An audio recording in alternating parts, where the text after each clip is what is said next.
നമ്മുടെ ഓപ്പറേഷൻ സിന്ദൂരിലെ ഏറ്റവും മികച്ച താരമായിരുന്നത് S-400 അഥവാ സുദർശന ചക്ര എന്ന വ്യോമ പ്രതിരോധ സംവിധാനമാണ്. ഇന്ത്യയുടെ അയൺ ഡോം എന്നാണ് അത് അറിയപ്പെട്ടിരുന്നത്. ഇപ്പോഴിതാ അതിൻ്റെ അടുത്ത തലമുറ S-500 വരുന്നു. നമ്മുടെ പ്രതിരോധ സേനകൾക്കായിട്ട് നമ്മുടെ അതിർത്തികളെ കാത്തുരക്ഷിക്കാൻ S-500 വാങ്ങാൻ ഒരുങ്ങുകയാണ് നമ്മുടെ പ്രതിരോധ വിഭാഗം. ഇതിനെക്കുറിച്ച് വലിയ കാര്യങ്ങളൊക്കെയാണ് കേൾക്കുന്നത്. എന്താണ് ഈ S-500ൻ്റെ വിശേഷം?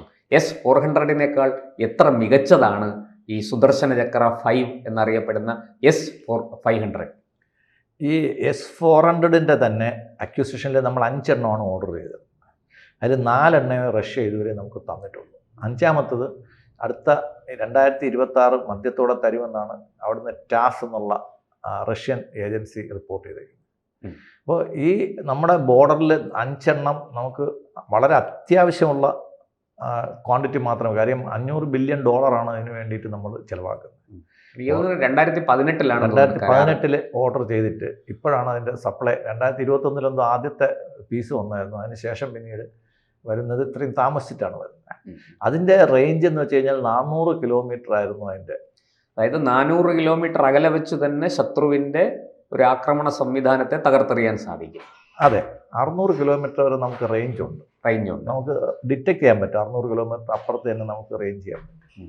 ഇത് കേരളത്തിൻ്റെ ഒരറ്റത്ത് നിന്ന് തുടങ്ങിയാൽ മറ്റേ അറ്റത്ത് നമുക്ക് ഇൻഫർമേഷൻ കിട്ടും. അത് എത്തുന്നതിന് മുമ്പായിട്ട് നമുക്ക് ഇത് ചെയ്തിടാൻ പറ്റും.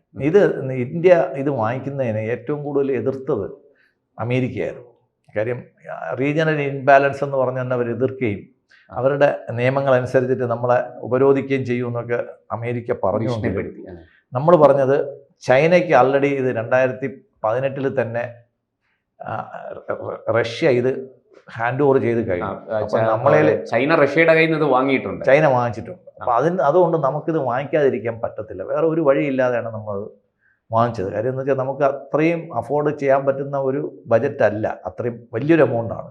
അത് നമ്മുടെ പിന്നീടുള്ള ഡിഫൻസ് അക്വിസിഷനെയൊക്കെ നമുക്ക് ഒരുപാട് സാരമായിട്ട് ബാധിച്ചു. കാര്യം ഇത്രയും പൈസ നമ്മുടെ അടുത്ത് കൊടുക്കുമ്പോഴത്തേക്ക് അത് ബാക്കിയുള്ള എയർഫോഴ്സിൻ്റെ ബജറ്റിനെ ഇത് നല്ലവണ്ണം ബാധിച്ചു. അപ്പോൾ കുറേ കാലത്തേക്ക് നമുക്ക് പർച്ചേസിംഗ് ഒന്നും നടക്കാതിരിക്കുന്നതിൻ്റെ കാര്യവും അത് തന്നെയാണ്. പക്ഷേ അതിപ്പോൾ നമുക്കൊരു ഗെയിം ചേഞ്ചർ ആയെന്നാണ് കഴിഞ്ഞ ദിവസം എയർ ചീഫ് മാർഷൽ പറഞ്ഞത്. അപ്പോൾ അത് കഴിഞ്ഞിട്ട് ഇപ്പോൾ ഇത് നമ്മുടെ ഡ്രോണുകളെയും വിമാനങ്ങളെയും പിന്നെ മിസൈലുകളൊക്കെ നമുക്ക് നിർവീര്യമാക്കാൻ സാധിക്കുന്നതാണ്. അടുത്ത് വരുന്നത് ഈ വാങ്ങിച്ചിപ്പോൾ 4 എണ്ണം നമ്മുടെ കയ്യിലുണ്ടല്ലോ. ഈ 4 എണ്ണം എവിടെയാണ് വിന്യസിച്ചിരിക്കുന്നത്? 4 എണ്ണം നമുക്കുള്ള വിവരം അനുസരിച്ചിട്ട് ഒന്ന് രാജസ്ഥാൻ ഗുജറാത്ത് ബോർഡറിലാണ്, അതായത് സൗത്ത് വെസ്റ്റേൺ എയർ കമാൻഡ് ഏരിയയിലാണ്. പിന്നെ ഒന്ന് വെസ്റ്റേൺ എയർ കമാൻഡ് ഏരിയയാണ്, പഞ്ചാബ് കാശ്മീർ ഏരിയയിലാണ്. പിന്നെ ഒന്ന് ഈ നമ്മൾ ചിക്കൻ നെക്ക് എന്ന് വിളിക്കുന്ന സിലിഗുരി വെസ്റ്റ് ബംഗാളിന്റെ ബോർഡറിൽ. അപ്പം വടക്ക് ചൈന ബോർഡറിൽ കണക്കാക്കി ഇത് 3 എണ്ണം നമ്മൾ ചെയ്തിട്ടുണ്ട്. ഒരെണ്ണത്തിന്റെ ലൊക്കേഷൻ അവർ ഇതുവരെ ഡിസ്ക്ലോസ് ചെയ്തിട്ടില്ല. ഒരുപക്ഷെ റിസർവ് ആയിരിക്കും. ഇനി ഒരെണ്ണം കൂടെ നമുക്ക് രാജസ്ഥാൻ ബോർഡറിലോട്ട് വരാനുണ്ട്. വരാൻ പോകാം. കാര്യം രാജസ്ഥാൻ ഗുജറാത്ത് ബോർഡർ എന്ന് പറയുമ്പോഴത്തേക്ക് ഒരുപാട് ഏരിയ ആണ്. പാകിസ്ഥാന്റെ ഏറ്റവും കൂടുതൽ ഇൻസ്റ്റലേഷൻസ് ഉള്ള ഒരു ഏരിയ കൂടെയാണ്. ഒരുപാട് വ്യോമത്താവളങ്ങളൊക്കെ അവർക്ക് ബേസുകളുള്ള സ്ഥലങ്ങളാണ്. അപ്പോൾ അതിന് വേണ്ടിയിട്ടാണ് നമ്മൾ ഇത് വാങ്ങിക്കുന്നത്. ബാക്കി S-500 ഇപ്പം ഇന്ത്യക്ക് റഷ്യയുമായിട്ടുള്ളൊരു നീരസം, ഇന്ത്യ റഷ്യ ബന്ധങ്ങളിൽ ഉണ്ടാകുന്ന ഒരു വിള്ളൽ നമുക്ക് തരുന്ന എല്ലാ എക്യുപ്മെൻസും, മിലിറ്ററി എക്യുപ്മെൻസും അവർ ചൈനയ്ക്കും കൊടുക്കും. കാര്യം ചൈന അവരുടെ ഒരു നാച്ചുറൽ അലയാണ് 2 കമ്മ്യൂണിസ്റ്റ് രാഷ്ട്രങ്ങൾ എന്നുള്ള നിലയിൽ.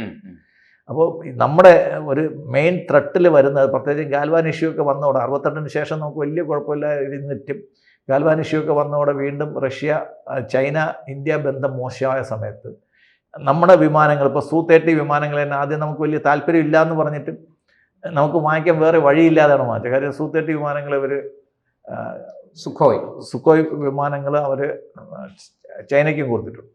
അപ്പം രണ്ടുപേരും ഒരേ എക്യുപ്മെൻറ്റ്സ് വെച്ച് ഫൈറ്റ് ചെയ്യുമ്പോഴത്തേക്ക് അത് ബുദ്ധിമുട്ടാണ്. കാര്യം അവരുടെ എയർ പവർ നമ്മുടെ ചൈന വാങ്ങുമ്പോൾ നമുക്ക് വാങ്ങാതിരിക്കാൻ പറ്റില്ല.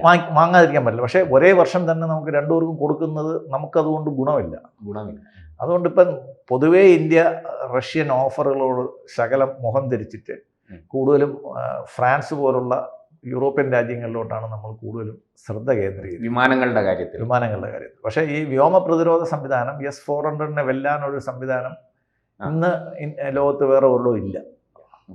അപ്പോൾ അതുകൊണ്ടാണ് നമ്മളത് വാങ്ങിച്ചത്. ഇനിയിപ്പോൾ S-500 വന്നു കഴിഞ്ഞാലും അതും അതിനേക്കാളും ബെറ്ററായിട്ട് വേറൊരു നല്ല ഓഫറുമായിട്ട് വേറൊരാൾ വന്നില്ലെങ്കിൽ നമുക്കത് തന്നെ വാങ്ങിക്കേണ്ടി വരും. മാത്രമല്ല ചൈന ചെയ്തതെന്ന് വെച്ച് കഴിഞ്ഞാൽ ചൈനയ്ക്ക് കിട്ടിയ ഈ S-400 ഉപയോഗിച്ചിട്ട് അവരുടേതായ ലോക്കൽ വെർഷൻസ് ഉണ്ടാക്കിയിട്ട്, ചൈനക്കാർ ഡ്യൂപ്ലിക്കേറ്റ് ഉണ്ടാക്കാൻ എടുക്കാനാണല്ലോ, അവരുണ്ടാക്കിയിട്ട് അവർ ആൾറെഡി അത് ഡെവലപ്പ് ചെയ്ത് കഴിഞ്ഞു. അപ്പോൾ ഇത് നമുക്ക് ഒരു വലിയ ത്രെട്ടായിട്ടാണ്. അത് അവർക്ക് 8 എണ്ണമാണ് അവർക്ക് കൊടുത്തത്. റഷ്യ ചൈനയ്ക്ക് കൊടുത്തത് 8 എണ്ണമാണ്, നമുക്ക് 4 എണ്ണമാണ് കിട്ടിയിട്ടുള്ളത്. അപ്പോൾ ഇങ്ങനെ വരുമ്പോഴത്തേക്ക് ഒരു റീജിയണൽ ഇംബാലൻസ് നമുക്ക് അതിനകത്ത് വരുന്നുണ്ട്. അതിനെ മറികടക്കണമെങ്കിൽ S-500 പുതിയ വെർഷൻ S-500 വാങ്ങിക്കുമ്പോഴത്തേക്ക് ഇതേ സാധനം തന്നെ റഷ്യ ചൈനയ്ക്ക് കൊടുത്തു കഴിഞ്ഞാൽ നമ്മൾ വേറെ ആരെയും കിട്ടിയില്ലെങ്കിൽ നമ്മൾ S-500 ഇന്ത്യ ഓപ്റ്റ് ചെയ്യുള്ളൂ എന്നാണ് എൻ്റെ വ്യക്തിപരമായിട്ടുള്ള അഭിപ്രായം. കാര്യം ഇതേ സാധനങ്ങൾ S-500 പ്രത്യേകതകൾ S-500 റേഞ്ച് വളരെ കൂടുതലാണ്. ഫയറിംഗ് റേഞ്ച് എന്തായാലും 500 കാണും. അതായത് S-400 ആയിരുന്നുവെങ്കിൽ ഇത് കുറഞ്ഞത് 500 ആവും. ഒരുപക്ഷെ ഇരട്ടി കാണാൻ സാധ്യതയില്ല. അത്രയില്ല. 500 കിലോമീറ്റേഴ്സ് എന്ന റേഞ്ചിങ്ങിൽ ഭയങ്കര ദൂരമാണ്. റഡാർ ഉപയോഗിച്ചിട്ട് നമ്മൾ റേഞ്ച് ചെയ്യുമ്പോൾ ഭയങ്കര നല്ല ദൂരമാണ്. അപ്പോൾ മാത്രമല്ല ഇതിൻ്റെ ഒരു പ്രത്യേകത എന്ന് പറയുന്നത്, ഇപ്പം നമ്മൾ ഈ S-400 നമ്മൾ ഉപയോഗിക്കുന്നത് മിസൈലുകളും വിമാനങ്ങളും ഡ്രോൺസും ഒക്കെ വെടിവെച്ചിടാനാണ്. അതെ. S-500 ഉള്ള ഒരു പ്രത്യേകത എന്ന് വെച്ച് കഴിഞ്ഞാൽ ഈ ലോ എർത്ത് ഓർബിറ്റ്സ് ഉണ്ട്. അതിൽ പരിക്രമണം ചെയ്യുന്ന സാറ്റലൈറ്റുകൾ, അതായത് ഭൂമിയോട് വളരെ അടുത്ത് ചുറ്റിക്കൊണ്ടിരിക്കുന്ന ഉപഗ്രഹങ്ങളുണ്ട്. പ്രത്യേകിച്ച് കമ്മ്യൂണിക്കേഷൻ ചാര ഉപഗ്രഹങ്ങൾ, അതുപോലെ ചിത്രങ്ങൾ എടുക്കാൻ. കമ്മ്യൂണിക്കേഷൻ എന്ന് പറയുമ്പോൾ അതിൻ്റെ കൂടെ ചാരയും കൂടെ ഉണ്ട്. അതെ. അപ്പോൾ അങ്ങനെയുള്ള വിമാനങ്ങൾ വേണമെങ്കിൽ അത് ചിലപ്പോൾ അതിനെ നമുക്ക് തകർക്കേണ്ട ആവശ്യം വരികയാണെങ്കിൽ നമുക്ക് അത് തകർക്കാനുള്ള കപ്പാസിറ്റിയും കൂടെ S-500 ഉണ്ട്.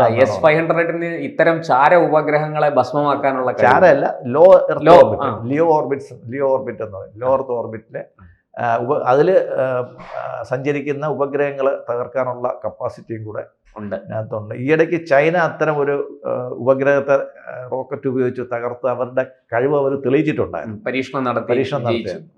അപ്പോൾ അതുകൊണ്ട് ഇത് S-500 വരുമ്പോഴത്തേക്ക് നമുക്ക് പ്രത്യേകിച്ച് ഈ ചൈനയുടെ ഉപഗ്രഹങ്ങളെന്ന് പറയുന്നത് കൂടുതലും ചാര ഉപഗ്രഹങ്ങളും, ഇനി അതൊക്കെ ഈ ഉപഗ്രഹങ്ങൾ തന്നെ നമുക്ക് വേണമെങ്കിൽ ഒരു സമയത്ത് തിരിച്ച് നമ്മളൊരു ബോംബ് പോലെ നമുക്ക് ഉപയോഗിക്കാൻ പറ്റുന്ന ഒരു സാധനം കൂടെയാണ്. അതിനകത്ത് ഇവരെന്തൊക്കെയാണ് ചെയ്തേക്കുന്നത് നമുക്ക് അറിയാൻ പറ്റത്തില്ല. അപ്പോൾ അതിനകത്ത് ന്യൂക്ലിയർ എലിമെൻറ്റ്സ് ഉണ്ടാവാം. അങ്ങനെ നമുക്ക് തകർക്കേണ്ടതാണെന്ന് തോന്നുകയാണെങ്കിൽ നമുക്ക് തകർക്കാനുള്ള സംവിധാനം കൂടെ S-500 ഉണ്ട് എന്നാണ് വിദഗ്ധ അഭിപ്രായം.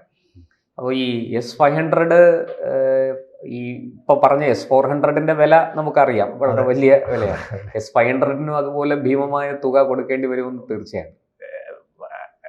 ചിലപ്പോൾ നമുക്ക് ഭാഗ്യമുണ്ടെങ്കിൽ ചിലപ്പോൾ അതിനേക്കാളും കുറഞ്ഞ വിലയ്ക്ക് കിട്ടും. കാര്യം എന്താണെന്ന് വെച്ച് കഴിഞ്ഞാൽ ഒന്ന് ഇതിൻ്റെ ബേസ് മോഡൽസ് എല്ലാം ഏകദേശം ഇതിൻ്റെ ഫ്രെയിം ഒക്കെ ഏകദേശം സെയിം ആണ്. രണ്ട്, റഷ്യ ഇപ്പോൾ പൈസയ്ക്ക് ഭയങ്കരമായിട്ട് ബുദ്ധിമുട്ടുന്നൊരു സമയമാണ്. യുക്രൈനുമായിട്ടുള്ള യുദ്ധം ഭയങ്കരമായിട്ട് ഒരു വശത്ത് അമേരിക്കയുടെ നമ്മുടെ സോഴ്സസ് പറയുന്നത് ഇന്ത്യയിൽ നിന്ന് പോലും പല വിമാനങ്ങളുടെയും സ്പെയർസ് റഷ്യ ചോദിച്ചു വന്നു, ഇന്ത്യ കൊടുത്തു എന്നൊക്കെയാണ് കേൾക്കുന്നത്. രഹസ്യ വിവരങ്ങളാണ്. കാര്യം അവർ നമുക്ക് തന്ന സ്പെയർസ് നമ്മുടെ ഉണ്ട്, നമുക്ക് ഉപയോഗിക്കാത്ത സ്പെയർസ് ഉണ്ട്. അവർക്ക് യുദ്ധത്തിൽ ഉപയോഗിക്കേണ്ടി വന്ന സ്പെയർസ് എക്സ്പ്ലോയിറ്റ് ചെയ്തു. അപ്പം നമ്മൾ ഇംഗ്ലീഷിന് റീപ്ലനിഷ്മെന്റ് എന്ന് പറയും. തീർന്ന സാധനത്തിന് അവർ റീഫില്ല് ചെയ്യുന്ന പോലെയാണ് നമ്മൾ റീപ്ലനിഷ്മെന്റ് എന്നാണ്. അപ്പോൾ അവർ റീപ്ലനിഷ് ചെയ്യാൻ വേണ്ടിയിട്ട് അവർ ഏറ്റവും കൂടുതൽ സ്പെയർസ് കൊടുത്തേക്കുന്ന രാജ്യങ്ങളിലൊന്ന് ഇന്ത്യയാണ്. അപ്പോൾ തീർച്ചയായിട്ടും ഇന്ത്യയുടെ അടുത്ത് ചോദിച്ചു കാണും. ഇന്ത്യ റഷ്യ നമ്മൾ ഒരു മിത്ര രാജ്യമാണല്ലോ, ചില സഹായങ്ങളൊക്കെ അവർക്ക് വേണ്ടി നമ്മൾ ചെയ്തിരിക്കാം. അപ്പോൾ അത് തിരിച്ചങ്ങനെ കൊടുത്തിരിക്കാം. അപ്പോൾ അവർക്ക് S-500 ഒരു പക്ഷേ വില നമുക്ക് വില ബാർഗൈൻ ചെയ്യാൻ പറ്റും. നമുക്ക് വേറൊരു കോമ്പറ്റീറ്റർ ഇല്ലാത്തതുകൊണ്ടാണ് അവർ പറഞ്ഞ വിലയ്ക്ക് നമ്മൾ അന്ന് വാങ്ങേണ്ടി വരുന്നത്. കാര്യം അന്ന് റഷ്യ നല്ല സ്ട്രോങ് പൊസിഷനുമായിരുന്നു. പക്ഷേ ഈ ഒരു യുദ്ധം കഴിഞ്ഞതോടെ റഷ്യയുടെ സാമ്പത്തിക നില ഭയങ്കര തകരാറിലാണ്. അതുകൊണ്ടാണ് അവർ വിമാനങ്ങൾ വേണമെങ്കിൽ ഇന്ത്യയിൽ നിർമ്മിക്കാനുള്ള പ്ലാന്റ് വെച്ച് ഞങ്ങൾ പ്ലാന്റ് ഉണ്ടാക്കി ഞങ്ങൾ ഇവിടെ ഉണ്ടാക്കാം എന്ന് വരെ റഷ്യ പറയുന്ന ഒരു അവസ്ഥ വരണമെങ്കിൽ നരേന്ദ്രമോദിയെ പോലുള്ള ഒരാൾ തീർച്ചയായിട്ടും അതിൻ്റെ പുറത്തൊരു നല്ല ബാർഗെയിനിങ് ചെയ്യുമെന്നുള്ള കാര്യത്തിൽ സംശയമൊന്നുമില്ല. അദ്ദേഹം നമ്മൾ ഈ കാണുന്നതിനേക്കാളും കൂടുതൽ അദ്ദേഹം ഒരു നല്ല നെഗോഷിയേറ്ററും കൗശലക്കാരനാണ്, നല്ല ബാർഗെയിനറാണ്. അതിന് കൗശലമൊന്നുമല്ല, ബാർഗെയിനിങ് എന്നുള്ള സ്വന്തം രാജ്യത്തിന് വിലപേശുക, രാജ്യത്തിന് വേണ്ടിയിട്ട് വിലപേശും.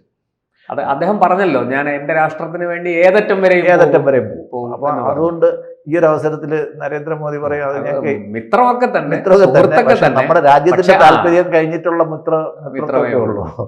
അതുകൊണ്ട് ചിലപ്പം നമുക്ക് S-400 കിട്ടിയതിനേക്കാളും കുറഞ്ഞ വിലയ്ക്ക് ചിലപ്പോൾ S-500 കിട്ടുമെന്നിരിക്കും. കാര്യം റഷ്യയുടെ ഒരു അവസ്ഥ അങ്ങനത്തെ ഒരു അവസ്ഥയാണ്. കാര്യം ഒന്ന്, ഉപരോധം എല്ലാ ഭാഗത്തുനിന്നും ഉണ്ട്, ശ്വാസം മുട്ടിക്കുന്നുണ്ട്. രണ്ട്, അവരുടെ പൈസയുടെ ബുദ്ധിമുട്ടുണ്ട്, പണം വേണം. അത് ധാരാളമായിട്ട് ഇന്ത്യയുടെ കയ്യിൽ അത് ഉണ്ട് താനും. കാര്യം ഈ റഷ്യയുടെ എണ്ണ വിൽക്കുന്ന പൈസ തന്നെ ഇന്ത്യയിൽ ധാരാളം ഉണ്ടെന്നാണ് അമേരിക്കക്കാർ പറയുന്നത്. നമുക്കിതിനെ പറ്റിയിട്ടൊന്നും അറിഞ്ഞൂടാ. അവർ പറയുന്നത് ട്രംപ് പറഞ്ഞല്ലോ, ട്രംപിന്റെ ധനകാര്യ ഉപദേശകൻ പറഞ്ഞല്ലോ, റഷ്യയിൽ നിന്ന് ക്രൂഡ് ഓയിൽ വാങ്ങിച്ച് സംസ്കരിച്ച് പെട്രോൾ ആക്കി മറിച്ച് വിറ്റ് ഇന്ത്യ ലാഭം കൊയ്യുക. അല്ല, അതിനൊരു കാര്യമുണ്ട്. ഇപ്പം നമ്മളിൽ ഈ പെട്രോളിയം പ്രോഡക്ട്സ് റിഫൈൻ ചെയ്യാനുള്ള കപ്പാസിറ്റി നമ്മളിൽ ആൾറെഡി ഉണ്ടായിരുന്നു. നമുക്കിത് ആരും തരാത്തോണ്ടായിരുന്നു നമ്മളിത് റിഫൈൻ ചെയ്യാത്തത്. നമുക്ക് റഷ്യക്കാർ തരുന്നു, നമ്മൾ റിഫൈൻ ചെയ്യാൻ വേണ്ടിയിട്ടാണ് പറ്റിയത്. നമ്മൾ റിഫൈൻ ചെയ്തു. അമേരിക്ക എല്ലാ സാധനങ്ങളും വാങ്ങിച്ച വിലയ്ക്കാണോ കൊടുക്കുന്നത്? അവർ F-35 ഒക്കെ അവർക്ക് തോന്നിയ വിലയ്ക്കാണ് കൊടുക്കുന്നത്. അവർ പറയുന്ന വിലയ്ക്ക് എടുക്കണം. അവർക്കിതെല്ലാം ശരിയാണ്, ഇന്ത്യക്ക് ഇതൊന്നും പാടില്ല എന്നുള്ള ഒരു പഴയ ഒരു കൊളോണിയൽ ചിന്താഗതിയിൽ തന്നെയാണ് അവർ പോകുന്നത്. ഇന്ത്യ ഇട്ടാൽ വള്ളി നിക്കറ്, അമേരിക്ക അതെ, അത് മോദിയോട് നടക്കത്തില്ല. മോദി ഇതുവരെ ഇത്തരം കാര്യങ്ങളിലൊന്നും ഒരു പരാമർശവും നടത്തിയില്ല. നമ്മൾ നവരാത്രിക്ക് മുമ്പ് മോദി രാഷ്ട്രത്തെ അഭിസംബോധന ചെയ്യുമ്പോൾ ഇങ്ങനെ എന്തെങ്കിലുമൊക്കെ കുറേ പ്രഖ്യാപനങ്ങൾ അദ്ദേഹത്തിൽ നിന്ന് പ്രതീക്ഷിച്ചു. കാര്യം ഒരുപാട് ദിവസമായിട്ട് മൗനത്തിലാണ്. മൗനമല്ല, ചില കാര്യങ്ങളെ പറ്റിയിട്ട് സെലക്റ്റീവായിട്ട് പുള്ളിക്കാരൻ സൈലൻ്റാണ്. ഇപ്പം എന്തെങ്കിലുമൊക്കെ പറയുമെന്ന് വിചാരിച്ചു, ഒന്നും പറഞ്ഞിട്ടില്ല. ഇപ്പം GST കാര്യം പറഞ്ഞു.